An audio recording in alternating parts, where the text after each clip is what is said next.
Hey guys, it's Tom Box. Happy New Year, and with the new year comes a new ban list, and with the new ban list comes updating our decks, and I'm going to be giving you guys an updated deck profile for my Rescue Ace. I took this to locals, updated, and I went undefeated. Complete undefeated. I didn't even drop a single game. I 2-0'd everyone and lost most of the die rolls. I'm going to share with you guys how I did it. In terms of the matchups, there was, first of all, Dragon Link with the new IB package. Scary stuff. Don't let that Draco Net resolve. It's too good. Second thing was that, hey, I played 2 Fire Kings, one of them being Nishi, and I 2-0'd him, and he won the die roll. So all these builds and all these like ways I play, I always only ended up with 3 cards because of the hand traps, and then with the 3 cards I seeked out an OTK. There was a line that led to an OTK and I just took it, and that's kind of how those games went. And then finally I had a Centurion, a Bestial, and that was that. Took that one as well and lost most of the die rolls. So without further ado, let's just take a look at the deck profile. So make sure you guys hit that thumbs up and hit subscribing and notification bell, and I'll explain it as I show you the build. Okay, well, let's start off with the entrance OTS pack. I didn't open it because you're not supposed to have cards in your deck box. So someone already pulled the emergency controller, so I'm probably not getting anything yet. Supreme King. Okay, so here's my build. It's a bit unorthodox. I readapted my playstyle of Branded Chimera into Rescue Ace, in the sense that we love playing Crossout and we like simplifying the game state. And the whole point of this was to simplify the game state. So starting off, we have Triple Diabell Star, the Black Witch, and the 1 Jet Synchron. I still want to go into the Baron play. People right now, when it comes to playing against Rescue Ace, they want to hit you with hand traps. They want to throw every hand trap at you because they know that you don't have the consistency compared to previously. However, I want them to hit me with a hand trap just so I can simplify the game state. And because of that, I chose to play a set of Fenrir, or 2 Fenrirs. I said the last one just in case I need to see it, but this puts it so that there's always a threat on board. And Fenrir control, we already know Fenrir control could be a thing, due to the fact that a lot of people lost to Fenrir control. I was like, oh, I couldn't deal with a Fenrir and a couple of back row. I did a Fenrir summon out like a Hydrant, and then I just contained, banished their stuff, and then just took care of the problem. And it was kind of neat, especially if you have pair with hand traps. We have a pair of Turbulence, no difference there. A pair of Hydrant, nothing crazy there. And then we have 2 Preventer. Okay. These 2, I kind of want a 3rd one probably in a side A game, because I did adapt the Impulse to the Fire Engine. The Fire Engine plus the Impulse led to the Airlifter. Airlifter summoned out the Preventer. That happened 1 game. It was a bit cheesy with only 1 Impulse, but I do side into the other 2, and that's why I saw it. Typically, you do want to search for Impulse if the board is developed, so there you go. And Airlifter, I do summon this a lot, but that's mainly because the Fire Engine's available, and there's also a Rhoda. And getting this summon, I usually like to burn it so that they always adapt it, because they see that this is like a 1 of, so they're going to stop it. But you gotta remember, the spell that it searches is a 3 of, okay? It's emergency. You're not gonna get a free search from this. Like, hitting this is like kind of low priority. So I usually search for alert, just so that when the Hydrant lands, like now you got the thing to automatically search anyway. The Hydrant is probably the last priority for them to hit. But some people just want to hit the Hydrant anyway, like chain alert. Like I still get my card. Now in terms of hand traps, there's 3 Ash. Okay, because of Fire Engine, sometimes when you get the early Fire Engine, you can just normal summon the Ash and immediately forces interaction, and that's kind of the whole point. Sometimes you have both Diabell Star and Fire Engine, they're like, whatever, they're getting a Baron regardless, and you have to adapt your normal summons this way. Now here's the unorthodox stuff that's really weird. 1 Droll, 1 Effect Trailer. The important thing to note about these 2, they're spellcasters. So they go into the Selene access code line really, really smoothly. I had to normal summon out the Droll once, just so that I can readapt it for the strategy. Because I didn't get the Diabell Star engine going. All I needed was the Dark to summon back the not the Diabell Star, but I needed Dark to summon their Dark monster so I can go to Selene to revive the Drone Lockbird. So that does occur from time to time, and the reason why these are 1-ups because I'm just using them for Crossout targets. People like throwing hand traps at me, which is fine, and I kind of want to see that, because then I can cross it out whatever I think is highest impact. Usually the first one they usually wait for is the highest impact, and the second one's like the follow-up. But when the first one doesn't work, then the follow-up doesn't work as well. So it kind of snowballs nicely that way. And just in case, I do have a pair of tactics. I mean, lots of decks play tactics, but I play tactics in the way of Branded Chimera, because when you open both of these in a hand, you always win the game because there's no hand left for them to play, and that's kind of the whole point. I usually look at my opponent's hand, rip apart the only card they need. Sometimes I see that there's too many hand traps and there's still an imperm, I usually let the imperm go, hit the turbulence, and then I just build a board of monsters that can interact with their entire hand anyway, and they still lose. That's why you don't need all those cards. And when the turn comes back, turbulence goes off, and now you snowball out of control. It's kind of the tempo that I was going with. A pair of Pot of Prosperity. Yeah, I could play a third. I just had to cut it out because I want to play 43. I don't want to go anything above 43 typically.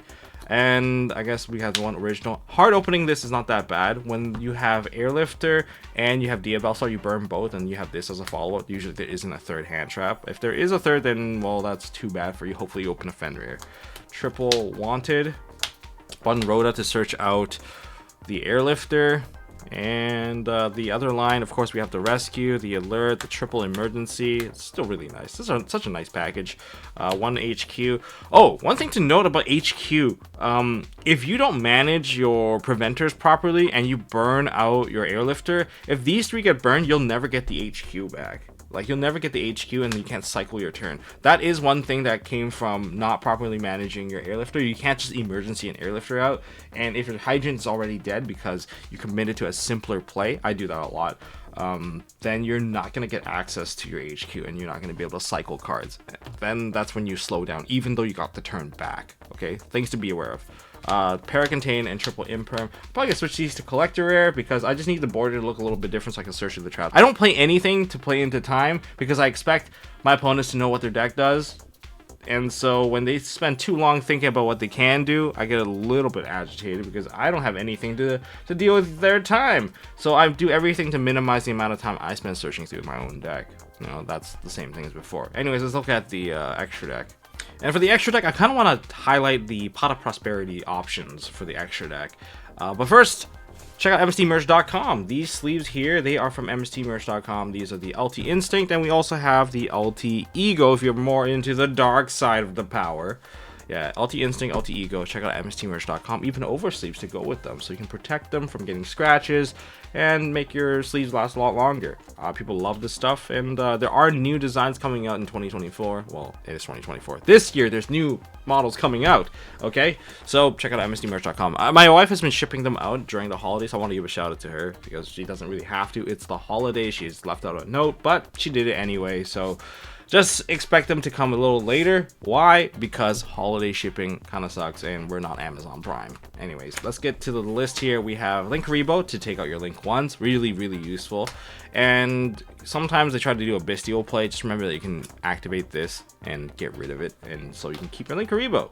A pair of SPs because it's SP. That's your control package more or less in your combo. This is the Celine package to go for the unaliving the... guess your opponent. So we have the Dark and the Hita. I'll talk about the Pot of Prosperity in a second. So this is your OTK line, and then we have your Typhon, because Typhon's Typhon. We have the Odds and Ends, which is the IP, and I suppose it's going to be the Appaloosa. I mean, IP usually goes into Appaloosa anyway, and if you can't, you know, beat your opponent right away, you can't OTK them, then typically you would probably set up with an Appaloosa to kind of sit on the board so they can't, you know, make a comeback and you hold on to your combo pieces. Now for the other line, I play the Almirage, Sunlight Wolf, and the Decotaka Heat Soul for the draw line. If it's just one Hydrant and nothing else, because one of your lines got cut off, then yeah, this usually works out to give you the additional draws and hopefully get additional hand traps. And then we have the one Savage and the one Burn the Fleur. I know a lot of people cut out the entire engine, they choose not to play this, but I think maybe it's time to bring it back because they don't expect it anymore. It's like the Cash Tira issue where they have to chase a certain meta. Putting these back threw my opponent off quite hard. Banish options, let's talk about them for Pot of Prosperity. I usually go for the IP. If it's going first, I take out the Typhon. I don't expect myself to need a Typhon, so it would look something like this. If I do play Pot, then the Heat Soul comes out and the Almirage comes out. And if I get to make a choice here, because I don't mind Sunlight Wolf, it's usually between these three when it's like the last card. Because I still need an option to defeat my opponent, so I have to pick one of these. That's kind of how I kind of set it outside. So these are the necessities, and these are the ones that I can cut out at the bottom. And that's it for the extra deck. But one additional point, kind of in the realm of Pot of Prosperity target, sometimes you're forced to choose between Dark and Hita. You need the rest of the package because you're playing with it, or you already used part of it. If you want to keep something useful, if you're going to be going first, then Hita might be the better choice because they might play Ash, they might have Asher card, and then this is much safer. The Ash target from Hita, it's a lot harder for them to kind of interrupt, so you're likely going to be able to set up your access code OTK. Whereas Dark is usually better for the clapback if they have boss monsters that after you destroyed the board, you can revive those and use those as extra damage as well, and then you can use your other monsters to go into Celine. So that's, but Dark runs into the issue of they're playing Bistio, then you probably should keep the Hita anyway because the Bistios will banish the thing and then your OTK line might get cut short. Anyways, moving on to the side deck. Feel free to clown on me on this because I know I built it a bit strange, but I'm going to start it off with the Fire Attacker and the Impulses. So I don't side the Crossout, I main deck the Crossout, which is why the main deck is already really kind of wonky, but I like playing it like a branded Chimera deck. One thing to note is I typically side out Imperms because Impulse will drop a monster and the Imperms, you either have to use it right away or you need to know that this monster is going to die. If this monster isn't going to die, the Imperm in your hand is going to be dead on your turn. It's going to be dead on the rest of your opponent's turn, so why bother playing it? Which is why I choose to side 2 copies out just so that I can put in this particular package. And I'm digging for different kinds of hand trap, such as we have a pair of Veiler, we have a pair of Droll, because these are, well, the remaining 2 that I can put in because I main 1 and I main 1 in the deck, so for the Droll. And so we can also dig for Pankratops because we can summon them out pretty easily. We can dig for Nibiru because they're also summonable. So everything here is just something that I would want to see if I'm choosing to dig. Unless I know that the matchup is going to require Imperm and my monster is going to die, such as Fire King. Or you can go for Fire Engine and get for the Fire Attacker. Fire Engine is a little bit safer because if you open Impulse plus Imperm, it doesn't feel very nice because it's going to trip over each other. So you're going to have to burn the Imperm first before you drop the Impulse. A lot of people don't Ash the Impulse for some reason, but they tip to you guys, you should hit this. This thing can lead to the follow-up play anyway. Like, the deck is not as consistent, but if you let it become consistent, then you're just gonna lose. A lot of people just let the Impulse go through, hoping to stop the stuff coming afterwards, and they realize they don't have an opportunity because you're smart and you can actually break their board. As for the other semi-limit stuff, we have a pair of Lightning Storm, okay, and we have 1 additional Fenrir. Yes, if you look at the deck, it looks like I'm compensating for every card I am missing. It worked out for me. I'm not sure if that's the way that you like to play. Maybe you want to play something a little bit more fun, maybe a little bit more standard, then that's up to you. But this worked out for me really well. The extra Fenrir came out really nice throughout the event. And the one card that I would replace is the Feather Duster because I didn't need it. I didn't see any Lab. I guess this wouldn't even be that good against Lab, but it's good enough, I suppose. Pankratops is also for Labs as well. I could switch for, I don't know, Cosmic Cyclone if I really wanted to, and that's it for the side deck as well. As per MST.TV tradition, I'm going to highlight the one combo that you should know already. So say you have Crossout Designator and why this card is good. Now if you look at this current hand here, it's actually pretty strong. You have the full combo right there, but you have a problem. You're going to die to hand traps. So how do you play around hand traps? You can play around one with this. Oh, okay, but this hand seems to need to play through 2, and you can start off the play with the Black Witch. This is what I would do. I would throw away the Contain. That's going to result in this effect activating. If they go for Imperm, then you have to use Crossout. So say we have to Crossout now. We're going to Crossout an Imperm. So this goes through, and then we get a Snake Eye. If they have Ash as a remaining card, that would still hurt, right? So this particular hand can play through both thanks to the Crossout being the additional way to play around it. So what we would do here is to counter the Ash, we normal summon our own Ash, and we perform a Synchro Summon. We just go straight into Baron de Fleur. With Baron de Fleur up now, they can't really Ash you. You can negate it whenever they want to, so you need the additional body and keep this here, and that's where the trap card comes in, the Contain. They can summon out your Preventer, which is one of the reasons why I kind of want to play more Preventer, to enable lines like this with the Crossout. Simplifying the game state and just forcing the line to go through is really cheesy. Now, if we had a monster, that's even better because we get the monster back, but in this case, we're just going with the trap card, so it's a smaller board. I had one with the monster, which was a lot better. We summon out our hydrant now. If they try to ash us now, it's going to be a lot more difficult. So we're going to activate the hydrant now, right? They need triple hand trap to stop you now.